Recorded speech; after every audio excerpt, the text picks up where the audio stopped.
Babe, I am sorry. He was still pleading when my phone rang. I wanted to ignore it, thinking it was obviously another angry customer who had booked a hair braiding service, but it continued ringing so much that I could no longer ignore the call. Ma, please hurry up.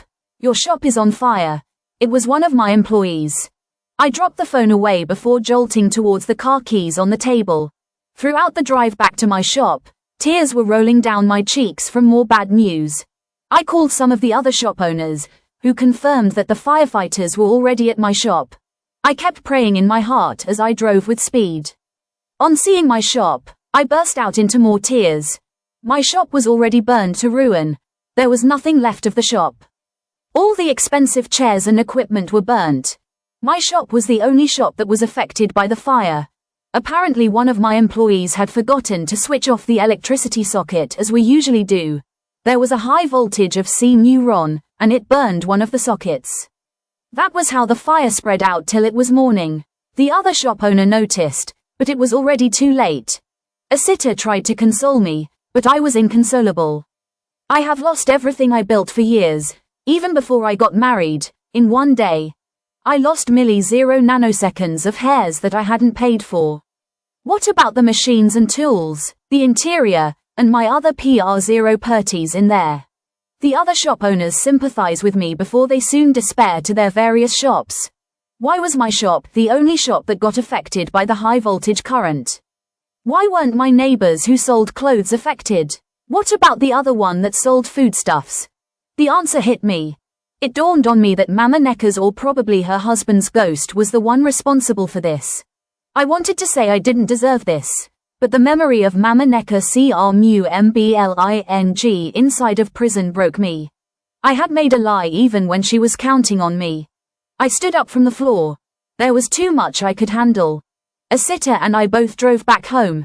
Throughout the drive back home, he tried his best to assure me that everything would be fine. It took everything in me not to shout at him. Pour all the blame on him. His greed got us here in the first place. My life and that of my kids were in trouble while he was having the best sleep of his life.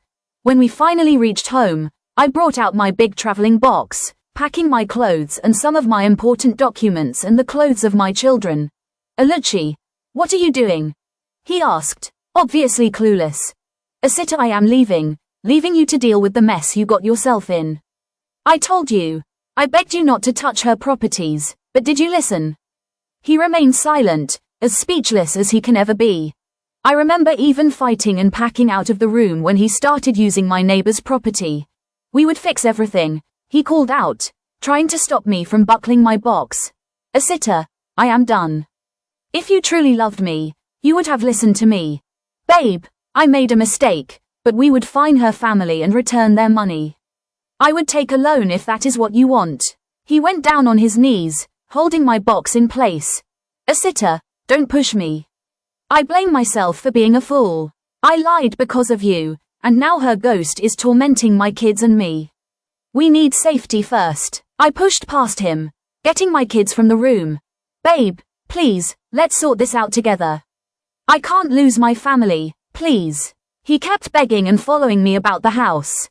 This was what I should have done earlier when he decided to use up my neighbor's PR0 purties. I went upstairs to carry my handbag but heard someone scream. I descended the stairs with my bag in hand on hearing the scream. Mum, Dad is not breathing. Time stopped and then fell apart. I dropped my bag. The house blurred around me. In the hollow between